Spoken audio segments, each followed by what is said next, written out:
Hello, everybody, and welcome again to Rise Up Life on Fire podcast. And tonight we have a very special guest who I got to meet a while back at a conference. And he is the founder and executive director of a 501c3 nonprofit organization called Heroes Comforts.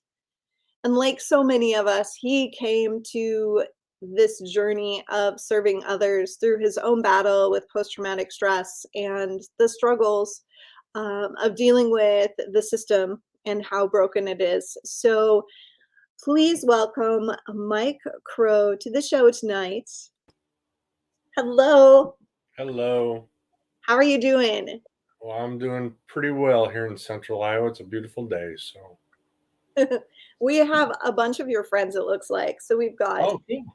Deborah Jones. You pay attention and take notes. Figured out how to comment. Billy, your wife. Yeah. And I believe Lori or Laurie. Lori. Or Larry, excuse me. Larry. Sorry, Larry. I was like, Lari. I've never seen that before. I'm sorry. She's our chairperson for our board. Perfect. Beautiful. Yeah. So your crew is here too. Awesome. So they'll help keep you on track. Yeah, there you go. Makes me a little bit more nervous. Oh, no reason to be nervous. We're totally casual, totally conversation, and our folks that are watching are amazing, and they're just like you and me. Okay. So a lot of them have organizations, and a lot of them are struggling with the things that we're going to be talking about today. So kind of both sides of the coin here tonight. Okay. So first off, since I already brought it up, why don't you tell us a little bit about your organization and what your organization does? Well, our organization per se started 2 years ago when a group of firefighters and myself got together on Facebook Messenger, and we just did a Bible study and talked about, how we were feeling and how we can help each other the best. And then as more people wanted to join that, I thought, well, let's just make it a closed group on Facebook, and we'll invite some other first responders. They don't have to be just firefighters.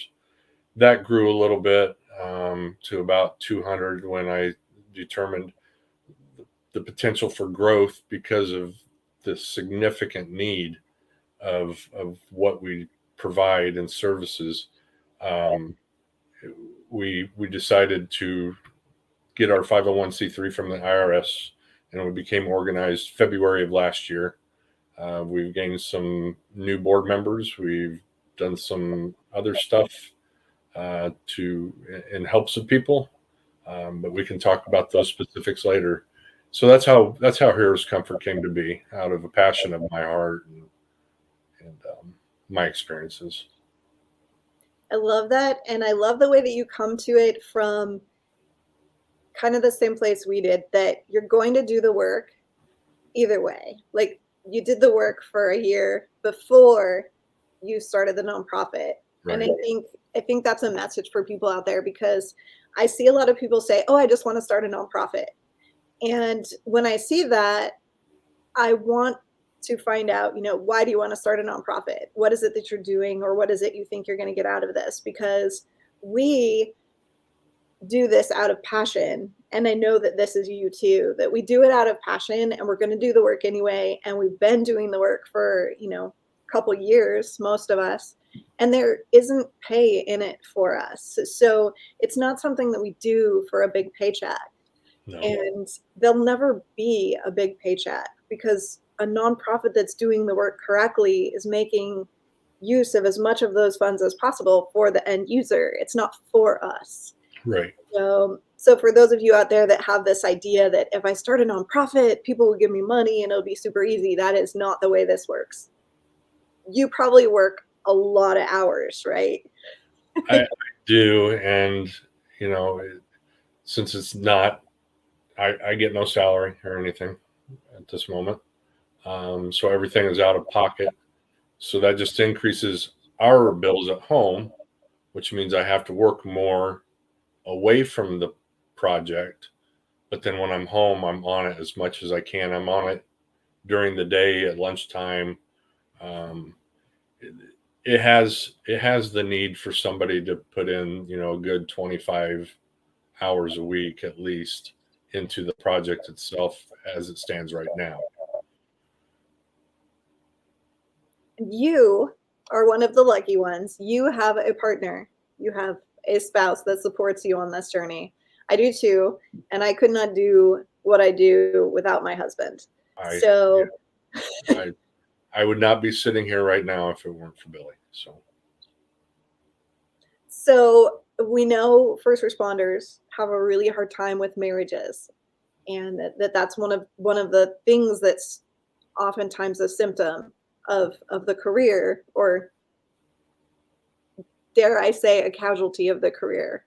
Oftentimes, our relationships and our families. So, tell us a little bit about how you met your wife and how she supported you and how Well, amazing she I'll is. back up and cover a little bit of what you said there about kind of statistically or however you want to, whatever you want to call it. But I was previously married for 20 years.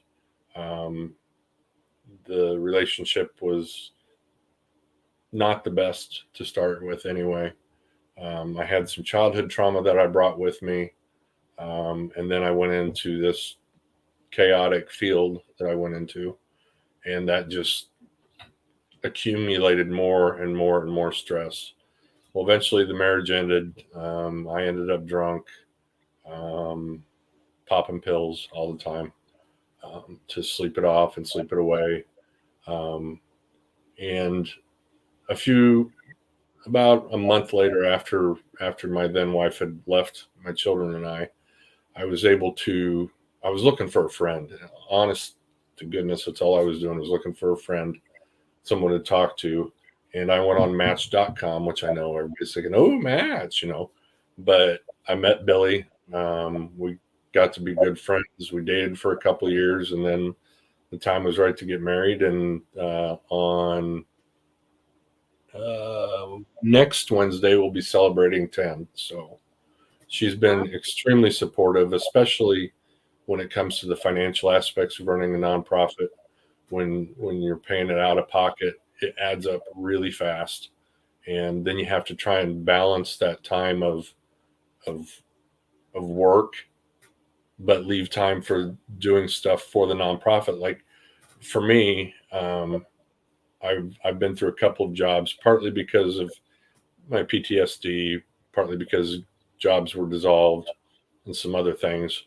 But she has supported me even as our income levels went down a little bit because of the change in jobs. She still supported me, saying, I want you to give into this project. I want you to be able to support this and do this because I know that it's your calling.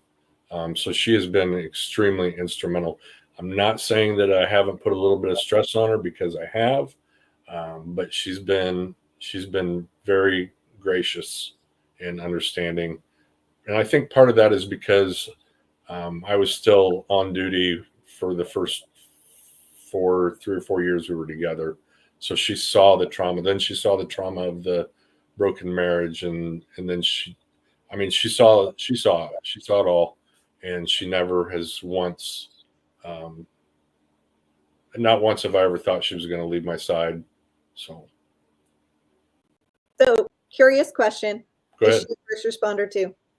No, she is not. She's never been involved with a first responder. She has no family that are first responders. So, and to top that off, she doesn't really have any trauma in her background. She grew up in a very healthy, safe home. I was her first marriage, no kids. So she didn't have a lot of experience with mental illness, mental health disorders. So when I came along, it was really hard for her to try and grasp an understanding. But she's stuck with me. She's been to therapy with me. Um, we go to church service together. We do all those things together. And again, not one time have I ever felt like she was going to say, Mike, I'm done with you and even though she's probably had it right, in my opinion.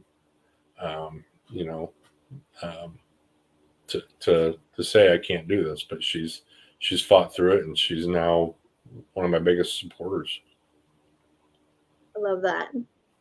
Relationships are really important. They are, especially when you're in the service, but even when you're out of the service, which is hard to maintain. So passion and purpose are a huge big deal, especially as you leave a first responder career that becomes your identity. Is your nonprofit where you focus that passion and purpose? It is now. For the first 3 or 4 years after I was let go, I was ultimately retired, but I was let go at first. Um, that the passion to serve in that capacity was gone. Um, but I knew I had to do something, and I identified myself even 3 or 4 years later. I would say, "Yeah, I'm paramedic Mike Crowe," or "I'm firefighter Mike Crowe." That's that was, and my therapist taught me this. That was me identifying myself as what I do, not who I am. Right. And so it took me a little while to break that, but I've been able to get away from identifying myself that way.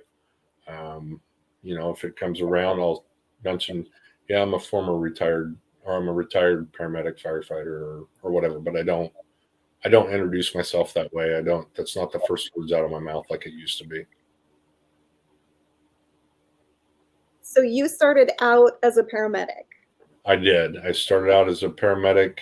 I started out as an EMT back in '92, and then I went to high school immediately after that, and then a couple of years later, I went to paramedic school. I served 22, 23 years as a paramedic, and then 10 of those years was with a fire department as a medic and firefighter. So what is that what you wanted to be when you were a kid? You know what? People ask me that, and I think, no, I don't think so, but maybe I did. I grew up in a small town of about 600 people at the time. And when there was a fire or an ambulance call or anything like that, the town siren would go off like it does today in the town that I live in. Um, so when I would hear that siren, I'd be like 11 or 12. I would run out my front door, get in the middle of the main street and watch for the fire trucks, or even the responders just responding in their cars, because I remember seeing how fast they went around corners and skidded around the corners. And, that was an adrenaline rush for me. And I think that is the adrenaline rush is what steered me down this path. So did you do anything else before that? Yeah, I served in the military twice, well, 3 times if you consider the National Guard. I served a total of 14 years between the Navy and the Army. I briefly did some work between that and working full time as an EMTI. I was a district loss prevention supervisor for the Kansas City district of Walmart. So you got a civilian job and you got bored. Yes, I got bored. It was an interesting job because, I mean, I did investigations. I went to schools to learn how to interview people, and I started out just catching shoplifters, and then I went up to the bigger teams and got my own district. It was extremely busy. It was too busy for the low amount of pay. I was away from home all the time. It was probably more hours away from home than the shift work at the fire department was. So yes, I got bored with the job itself, but I got burnt out really fast. So let's talk a little bit about the post-traumatic stress. Let's talk a little bit about your career. Okay. So how long did it take for you to start feeling like things were not healthy for you? So that would have been 2009. I can identify it. 2009. So 93, 90, let's say 95 after all my schooling, 95 to 2009. What is that? 14 years. And then I worked for an additional 4 years after that. So do you feel like yours was one specific call that was problematic for you, or do you feel like it was the accumulated chronic? I think it was chronic. There was a time in my life when I would have said, yeah, it's this one call, and I could describe that call to you, which I'm not going to do on this format. But I think I grew up in a traumatic home, went into a toxic relationship. So I had all that trauma. And then I started being exposed to everybody else's trauma over and over and over again. My first call as a full-time EMTI in Topeka was a home invasion shooting in the face. That was my very first call. And those kind of things stick with you. So an artist friend of mine who's on a lot of these first responder websites, his name is Rob Leathan. I don't know if you've noticed him. He does a lot of artwork. Yeah. He talked to me one time about what that looks like in my brain, and I described it to him as one of those heavy 6-drawer steel filing cabinets full of folders. At one time they were all nice and neatly put away in there.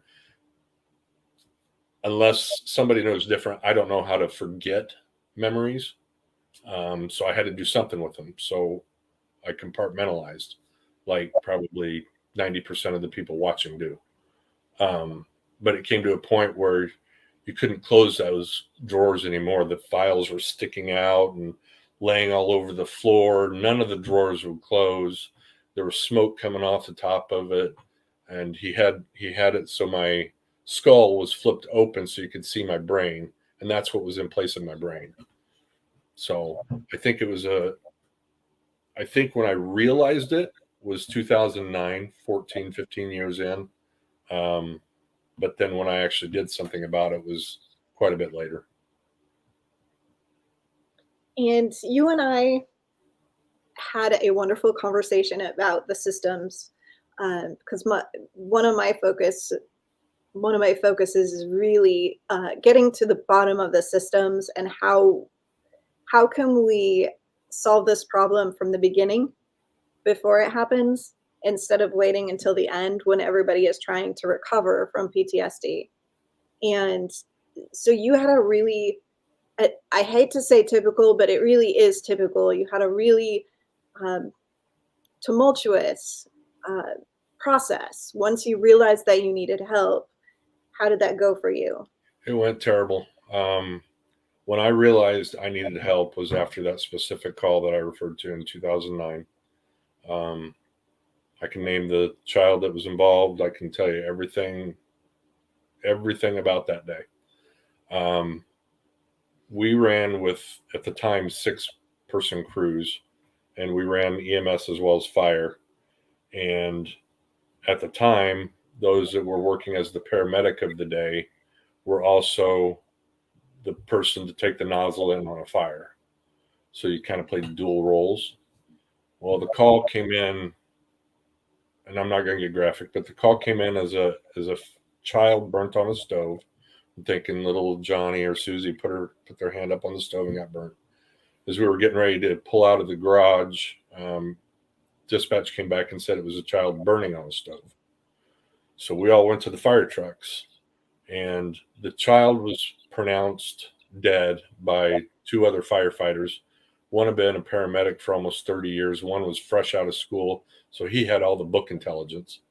And they declared him dead. And my chief at the time wanted me to go in and pronounce the child again. And I knew that just on the circumstances, that's not something that needed to be done. But I was later told I was told to do it to toughen me up. I went to some of my fellow firefighters. I went to the union president at the time, told them I needed help. Of course, they listened the best they could. They sent me on to my captain. My captain just was ready to send me on to the chief. And the chief allowed me. We had a new chief at that time, and I kind of explained to him what was going on. It was a very short time frame between that incident and the new chief. So it took me a little bit of time to gain up the courage to come forward, first of all. I would say probably about 6 months. But when I finally did come forward, it was, well, why don't you take some time off? Use your vacation, use your comp time, use your PTO time, use your sick time, whatever you got to do, and see if you can get yourself right. And it's like, okay, I mean, that's what I'll do. Went to a couple of therapists, did not mesh with them because they weren't trauma informed. So they and not because they didn't care. I want to make that clear. It's just because they didn't have the training and the knowledge that certain therapists do. So I burned up all that time. I still wasn't right. I was still drinking. I'm still sleeping as much as I could. My relationship with my kids had suffered. So I went back and I told the chief when my time was all burnt up, I said, I need help. I need some help. I did not get offered an EAP program. I didn't get offered any help at all other than to be put on FMLA. So I burnt up my FMLA, still trying to find the right therapist.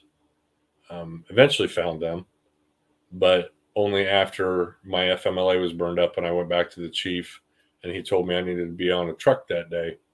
And I said, Chief, I'm not ready. And his response was, well, you either need to pull your bootstraps up, do the job, or find a different one. So I knew I wasn't going to do any good for anybody because that 2009 call wasn't my last call. I had more traumatic calls after that. My final call was a very traumatic call as well. And that was it. I said, I'm done. I can't do this anymore. And I went and told him, I said, I need some help. That's what he told me. And unfortunately, I had to put in my resignation. My retirement paperwork was already in, but it hadn't come back yet. So the assistance I got, albeit from the firefighters, and I'll even give the captain a little bit of credit, they were concerned and cared. But looking back, I think it was more of a care. Can he do the job? Can he have my back? Those kind of things. But the assistance I got from the system that I worked in and the system in Iowa did not help. No. And you brought up a really good point that is not known by a lot of people. Therapists are not all created equal. Right. And just because someone is a licensed therapist, I love therapists. And I'm never going to say anything bad about therapists. They always get a little like bristly when I start saying this.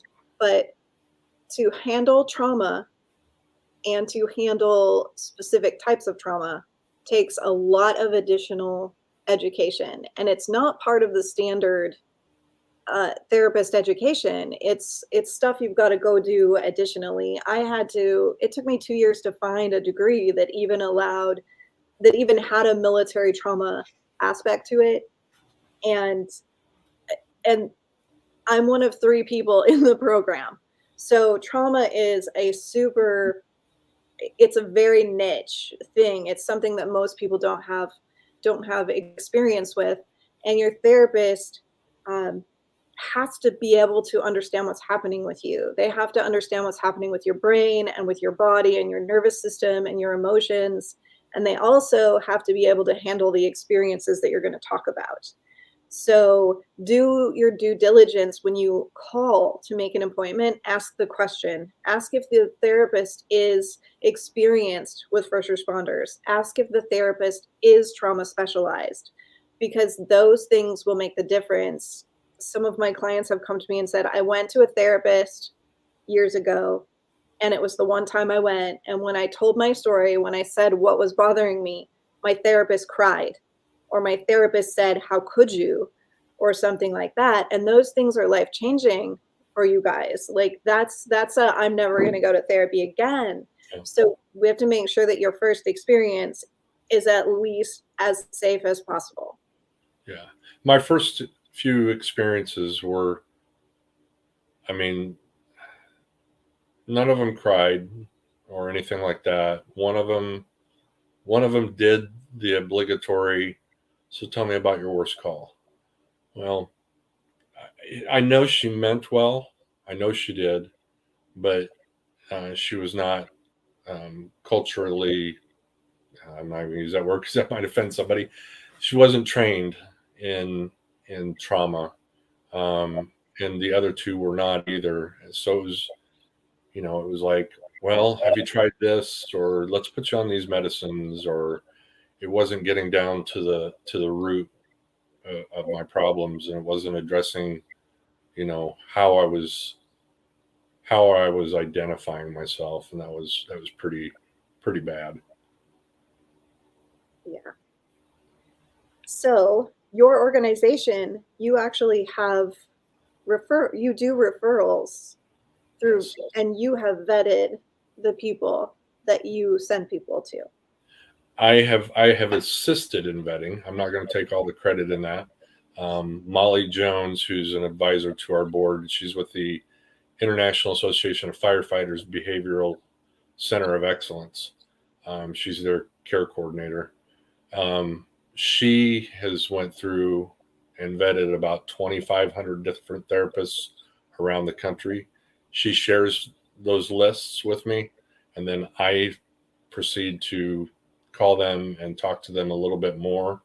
Um, my conversations are more, hey, would you be willing to help one of our first responders that's come forward to us, and give them some free counseling because they don't want it to go through their insurance because they're afraid their agency will find out, or they don't want to go to, the clinic, the office, because they don't want anybody to see them, or whatever the case may be. So we do. That's the one thing that I'm most proud of that we do is referral and resources. That's our main mission. We have therapists in, I think it's 7 different states right now, with the goal of being in all 50 states. But we have, I mean, if you name it, we've probably done it or are trying to do it, as far as what a peer support group does, or a referral program. I don't even know what you'd call us, really. You're the buddy system. Okay, we're a buddy system, You're the person that's there to fill in the gaps. right? That's it, and that's right. I would agree with that. That is what we are trying to do, because we know that there's a significant gap between being at the agency or department or wherever and being in the real safe place that you need to be. So we try to bridge that gap. And, most of all of our therapists have either, um, uh, one of them should be watching. Her name is Debbie. Um, she is a therapist of 13 years, firefighter of 25. So she's really knowledgeable in the culture, and she she provides treatment for first responder. We might refer to her at no cost to them, and we ask for up to 3 sessions. But as therapists know, it's not really enough.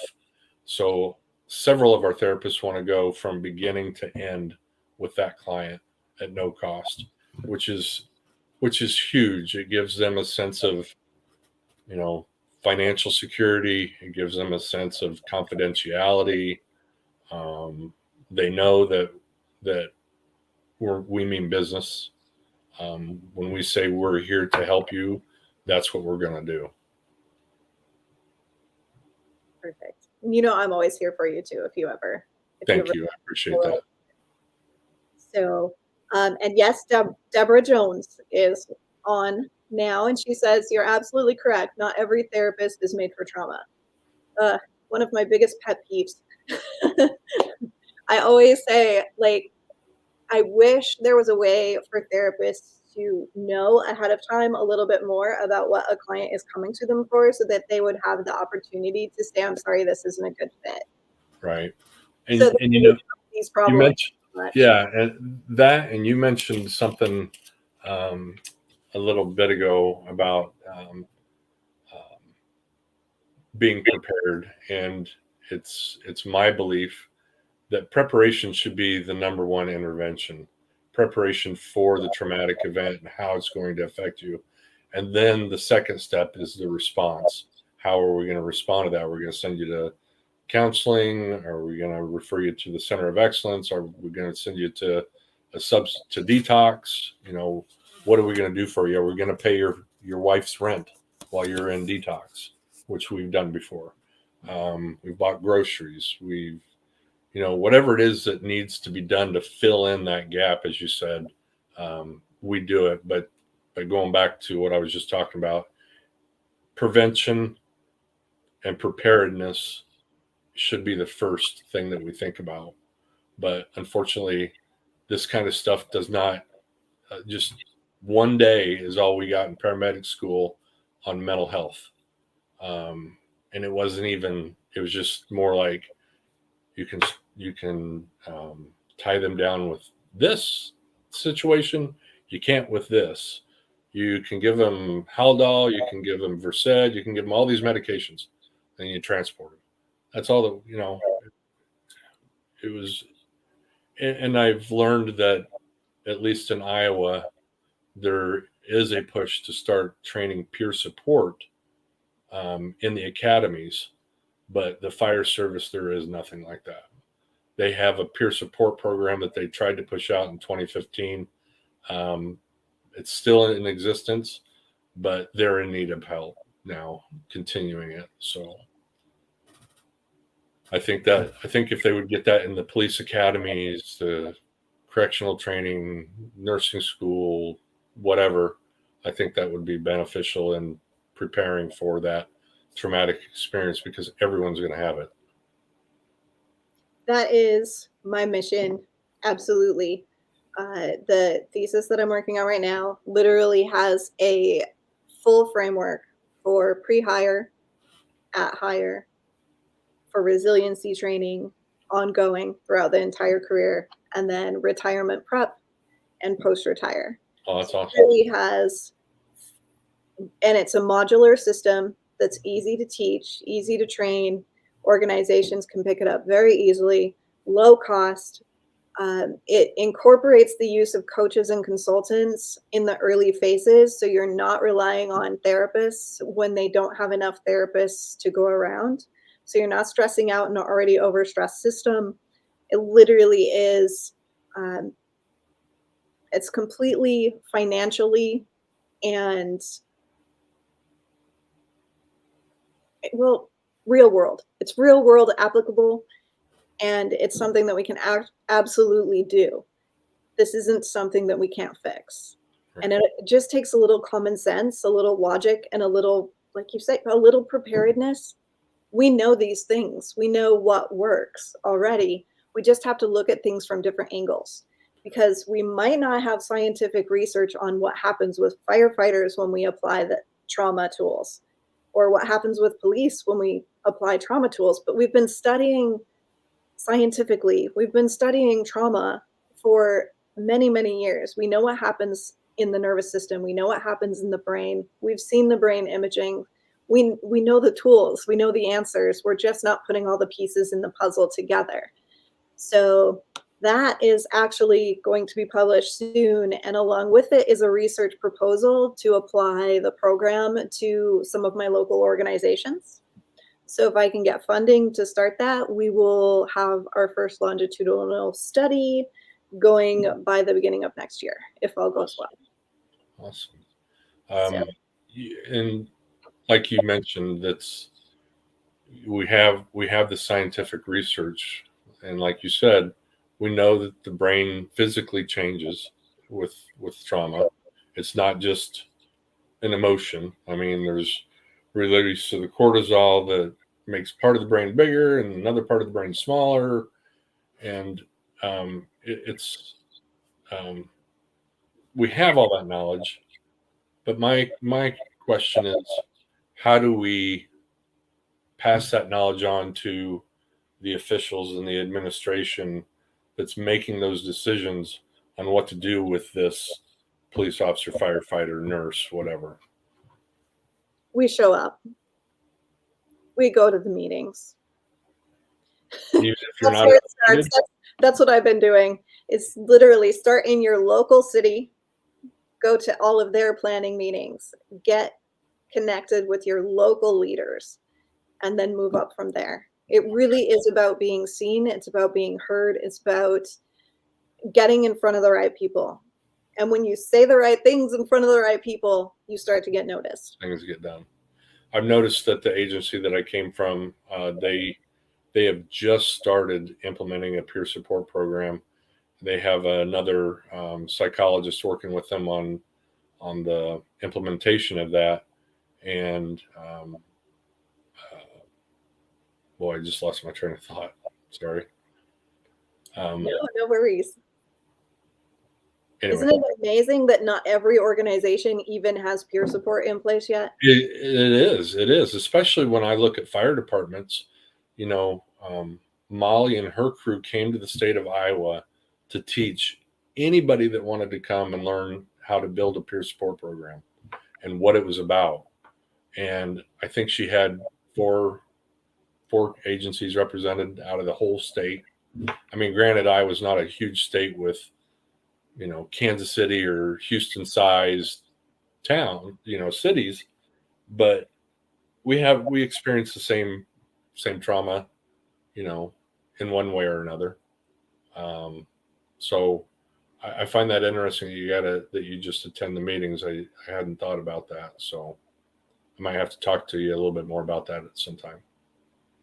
Absolutely. I know everybody in nonprofits, I've noticed there's two sides. There are the nonprofits, well, like us, who are aware that we can't do this alone, that it literally is going to take a tidal wave to make the changes that we want. And that if we all stand side by side, we can actually push some stuff. We can actually make some shit happen. And if we all try to do this alone and be all competitive because there's only so much money to go around or so much attention or whatever it is that makes people super competitive in this world, it's just not like that. There's so much, there really is funding, there really is opportunity, there's enough for all of us. And if we stand together and if we speak in one voice and we get all on the same page, we're going to be heard and we're going to make these changes. We actually can transform the world if we stand together. But if we don't. Right. Yeah, I've got one person on our board is a state legislator here in Iowa. We're really happy about that. She's signed off on our programs and has given us letters of endorsement and stuff. And then we've also talked to Senator Joni Ernst out in Washington twice. She's all on board for us. She wants to hear what we have to say. She just wants a more detailed outline or whatnot of how to implement these changes. So that's something that I've kind of been working on. But with everything else I'm trying to do, that's not taking priority, unfortunately, and I don't want it to be that way. So I've challenged my board members to, you know, step up and do some committees and make contacts with people in local organizations and things like that to try and initiate that change at that level. See, you're already on the path. You've got it. You know what you're doing. Not really. I'm just flying by the seat, but it's working out. I mean, maybe I do know what I'm doing, but this is absolutely not what I envisioned myself doing 10 years ago. No, me neither. No, I had no idea what I knew I was doing trauma. I had no idea where it was going to go. These things take on a life of their own. The need speaks for itself. As people come to you and as you meet new new people and you talk about the organizations and you talk about their experiences and you just listen, you see the patterns. The patterns are there. We know what's going wrong. Well, Now we just have to fix it. one of the things I try and tell people, or just give them an example of a study that was done in 2015. It was right after Hurricane Katrina, so there was a little bit of, you know, possible skewing of numbers because of that, or that might not be the right word. You know what I'm trying to say, but it studied police officers in a survey, and 3/4 of the officers that were surveyed admit to having an exceptional traumatic experience. Over half of them did not report it, and half of them also um, knew personally a law enforcement officer or knew of a law enforcement officer that had completed suicide. And, you know, when you, the last study done on the substance use among officers was that I found was like 2011. And it was upwards 24 to 47%. I mean, like you said, the numbers are there. All you got to do is look at it and say there's a problem. But my struggle is finding people to listen. I've reached out to several larger departments around here and just haven't got any response from the chiefs or anything like that. So um, I'll be looking for some help on ideas to get our voices heard. To get into those Yeah. places. Yeah. Yeah. No, it's challenging. That's the hardest part.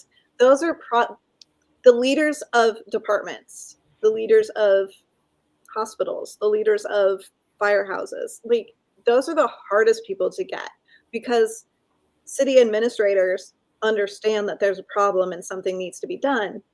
I think what we're seeing in our departments and in our organizations is there is still a really heavy stigma for them too, and so many of them are, they're the good old boys. They're at the top of their career. They've been there for a long time. So the way things used to be is the way they kind of have it in their head that it should be forever. We're not. You know what's funny about what you say there, though, Krista, is they say that about stuff that matters, about personnel. When it comes to technology and equipment, they'll apply for grants for millions of dollars for the latest and greatest of everything. The new toy. When it comes to spending money on the personnel, that's not in the budget. So we're going to stay away from that one a little bit.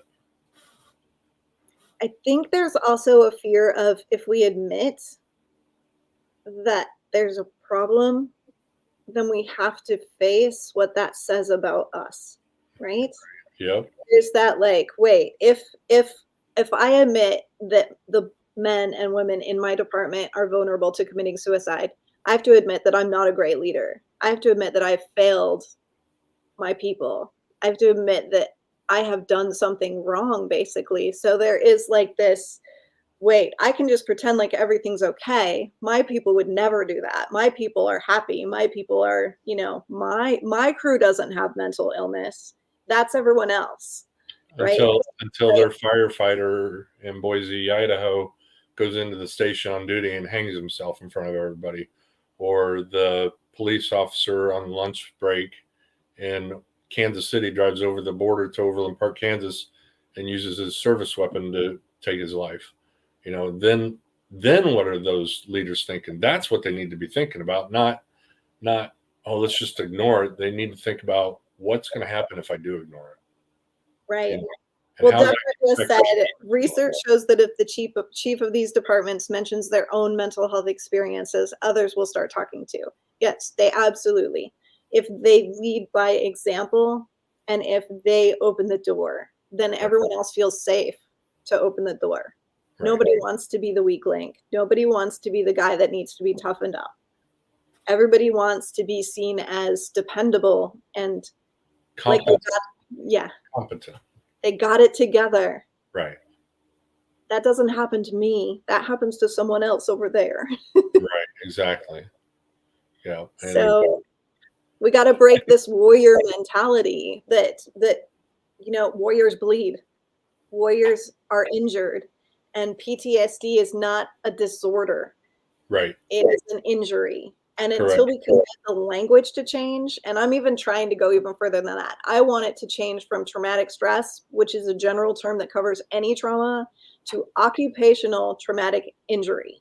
So we're talking about what it is and who should be responsible for it. If we say it's an occupational injury, then we put the blame and the responsibility where it belongs. It's part of the job, it's required. If we say it's just traumatic stress, that's just everyone's issue, right? But this is part of the job, it's a requirement, it's unavoidable. So why don't we just change the language so people actually start realizing that, wait, this is something that I'm responsible for. This is something I need to take care of my crew for. It exists, it's real, and it's an injury like any other. If you cut your arm off, we're going to take you to the hospital. If your brain is injured because your nervous system has been jacked up because of these experiences over and over and over again, we should be saying the same thing. How do we help you heal? Not, oh, are you going to be there for me when I need you to have my back? Right. Or toughen up, pull your bootstraps up. That. Right? We don't say And that. when I first heard that phrase, somebody was talking. I think it was in Nashville. I was in Nashville at a conference or at CISM training, and some of the guys from the Nashville Fire Department were talking about that very same thing, and said that they were having a debriefing not too long before that, and if you know anything about debriefings, they try to keep the administration out because it doesn't have anything to do with the call that you're talking about or whatever. But their chief came in the middle of it, sat down, and the person hosting stopped, and everybody stopped talking and started looking down. That's a bad sign. When your chief comes in and you put your head down and you're supposed to be talking about something that affected you personally, that's not good. And then to say in that meeting, hey, you need to pull your bootstraps up. This is a bad, what was it? He said it was he didn't like the way that it looked for the Nashville Fire Department for that debriefing. And then he got up and walked out. So, and I'm not trying to call anybody out or throw anybody under the bus at all, because I think it's more of I think there's some worriness about it, about coming forward or dealing with it. You're worried about how's that going to affect staffing? How's that going to affect budget? All these things, but then they're forgetting to think about, what is my police officer going through? What is my firefighter going through? Humanizing it and trying to understand how they must feel, instead of being, all administrative, you know what I mean? Yeah. And we don't know what we don't know. So right. Exactly. if you've been off the street for a while, or if you've never even been on the street, mm-hmm. you don't know what you don't know. You can't understand what other people are going through. So to sit back and be making decisions about people who are having different experiences is a big challenge. So we have to make the conversation common. We have to talk about it so that people who don't see it, who don't experience it, can understand a little better how normal and common this is. Like, the thing about the numbers is they lie, because we look at statistics and we go, oh my gosh, that's a really high number. We say, what, over 30% are going to have PTSD. But the problem with these numbers at any given time is that you're probably looking at a quarter of the people who are struggling, because people aren't talking about it. People aren't saying what's going on for them. So we can't look at the suicidal ideation numbers and think that that's accurate. We can't look at the attempted suicide numbers and think it's accurate. We can't look at the PTSD numbers or sub-threshold. When we get into the conversation of who has diagnosable PTSD and who is not diagnosable but suffering just the same, who is struggling with nightmares and anxiety and fear about going to work and all of the different symptoms, but they just don't happen to have all of them at the same time in a way that's diagnosable. So all of those people who are just starting that scale, who are creeping up and up and up, it's so much more than what the statistics show. And the And that statistics are bad. and the thing with the statistics is you're not getting all the reporting. You're not getting all the reporting of the first responder suicides. You're not getting all the reporting of first responders that are going in for inpatient mental health. I mean, I know that that's a fact because I experienced it. I took a local firefighter who was deep in the PTSD, PTSI, whatever you want to call it. Had been drinking really heavily and wanted help, but there's 3 hospitals in Des Moines, and he wasn't going to any of them because he knows everybody there because he's a Metro firefighter. And so I took him 90 miles to University Hospital and waited around on him, and anyways got him in someplace. But those numbers don't get reported because nobody knows about them.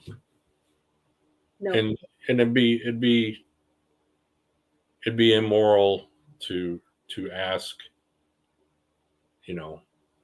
any questions. I think if I knew a firefighter had been in inpatient mental health, it wouldn't be right to ask him, so how was your experience, or what'd you really go in for, or things like that. So that's the other side of the work we do. What's that? The private and confidential aspect, that therapists who work for the department, Yeah. not the employees. So employees don't trust them because it's not private and confidential, Right. because they report to the supervisors. So how many of us are going to go in and say, yeah, I had these suicidal thoughts, when we know that person is going to say, oh, well, we should maybe put this person on desk duty, or do that, or get them out somehow. right? So a lot of states I know you use workman's comp for stuff like that, for the time between the end of their service until they get their retirement or disability. They use workman's comp. Iowa doesn't use any kind of in between. There is no workman's comp is affiliated with it. Now there is if you've shattered your shoulder, but right. if it's a mental health issue, there's no workman's comp involved. So it's just, there's so many people falling through the cracks because and I don't think there would be any good way to report all that. No. But see, again, that's an example of a physical injury is treated completely different than an injury to your nervous system and your brain that is trauma-based. Right. So, I mean, we're talking about mental health, but we're not talking about disorders per se that the individual is genetically born with or predisposed to. We're talking about a cumulative damage over time that happens due to exposure to something. So, I mean, we're literally talking about the same kind of concept as carpal tunnel or, a repetitive use kind of injury. We're talking about an injury, and we're not treating it like an injury. So until we can get that universal understanding that if we treat it like an injury, we can treat our people correctly, that kind of retirement situation won't be in play anymore, because it won't be a mental health condition. It will be an injury, and it will be respected as such, if that makes sense. It makes absolute sense. I've heard people say, oh no, we got to keep it a disorder so we can give them a diagnosis according to the DSM-5 or whatever. And then you hear the opposite. No, it's an injury. And it is. I believe it is. And I didn't really recognize that until I saw my first imaging of the changes in the brain, Mm-hmm. the development of different pathways within the brain that are broken. So, yeah, it is. I agree with you 100%. It is an injury. And I like the idea of the occupational aspect of it. Yeah, I understand the argument of the DSM and the diagnostic codes, and these are our billing codes, and we have to use this for billing. And it does make sense to one to some degree, but it would take very little to switch it from a mental health condition, which goes in a DSM, to actually changing it to a diagnostic that's a medical diagnostic, which would totally flip that argument on its butt. Yes, I agree. So Somebody's taking that on. if we insist on keeping it categorized with mental illness, if we actually flipped it and made it an illness, we could switch it a little. But I mean, it's all about money. It's all about billing. We're not worried about that. We're worried about taking care of our people and making sure that this gets handled. Right. So that's an administrative issue. They can figure that out. I'm sure it's really not that complicated. What is, but we tend to complicate things ourselves. So, right? Yeah. So now that you're doing this big work, what's your 5-year vision? Well, our 5-year vision is to be in 15 to 20 states, and then also I want to call it more of a 3-year vision for this part, but we want to build or renovate a current building. I'm going to call it a respite center. It would be, we call it Home for Heroes. We're either going to build it on Lake Okoboji here in Iowa, which is very beautiful all year round, even in the winter, or possibly down in the Ozarks in Missouri or northern Arkansas where the weather stays nice. But it's going to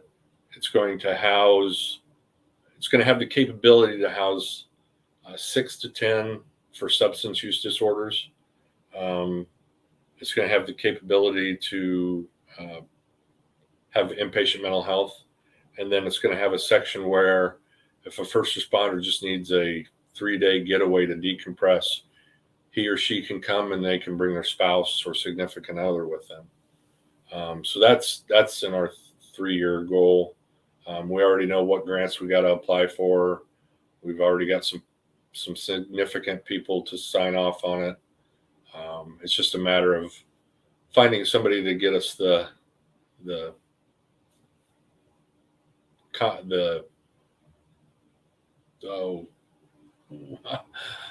plans, the design, contractors. That's what I was trying to think of. So that's probably our 3-year goal, but it may be more like 5. That is an amazing goal. I love that. You and I are so in alignment. I love it so much. So we want to do long-term recovery Right. centers. We want to create centers where people who do not have addiction problems, who are just struggling, Right. Struggling with the PTSD side of things, trauma reactivity. We want to give a space where people who are not handling being out in society very well for the time being. So a lot of like military reintegration can be really challenging for some first responders who are just hitting that retirement phase and they don't really have anything outside of that and they don't really know what they're going to do with themselves. So those kind of gray areas where there just isn't a place for people to go and basically just recreate themselves, their identity, and the life that they want to live. So we want to have these places where people can go, and if there's a homelessness issue, we want to be able to build a tiny house. So we're going to have tiny houses and they can do all of the interior design and decorating themselves and create their space.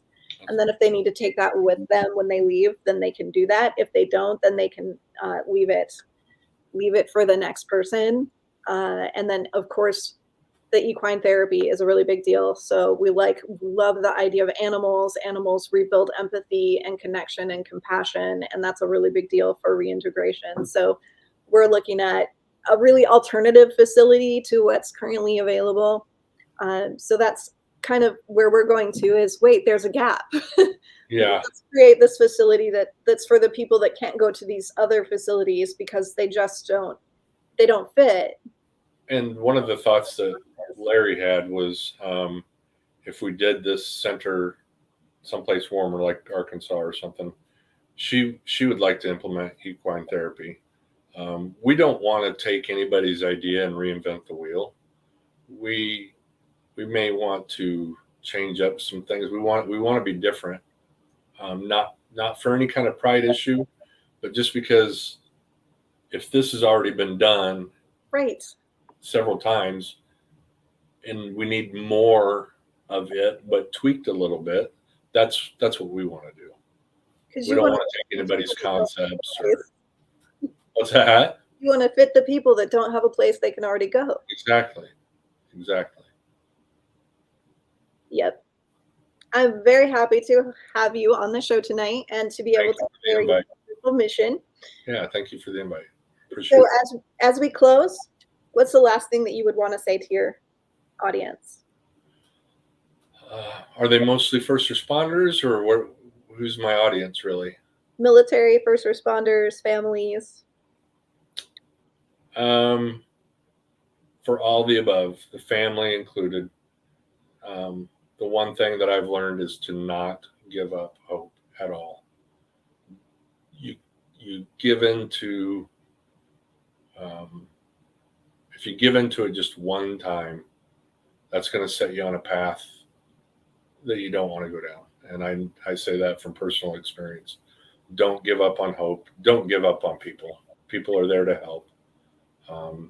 If they say they're confidential, trust them, unless you hear differently for some reason.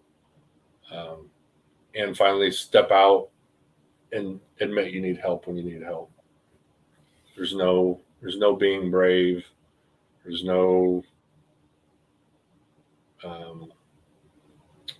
classification of courage or anything that goes along with that. You're a human being under the badge, under the uniform. You are just like me, and I am just like you. Perfect. Thank you so much for being here with us this evening. Thank you, Krista. So thank you guys so much for being here. Don't forget that if you like the show or if you love our cause at Battle to Be and you would like to leave a donation, you can do that underneath the support this podcast button or go to battle2be.org and you can see it right down there, battle2be.org. And if you are looking for Mike, you can find him at Heroes Comforts. And we will put his link when we post this on Anchor. We will put his link underneath so you can find him easily. And help us get the word out. Help us change the message. Help us shatter the stigma. We can't do this alone. If we all stand up together, we create a tidal wave of change and we literally can transform the world. So one suicide is too many. Let's get ahead of PTSD. Let's start talking about it as what it is. And let's make the world a better and brighter place where our frontline and first responders can have the careers that they dreamed of, can maintain the families that they deserve, and can have the futures that we all want to have. So we owe them better. They deserve more. So Krista Fee, Battle to Be, signing out.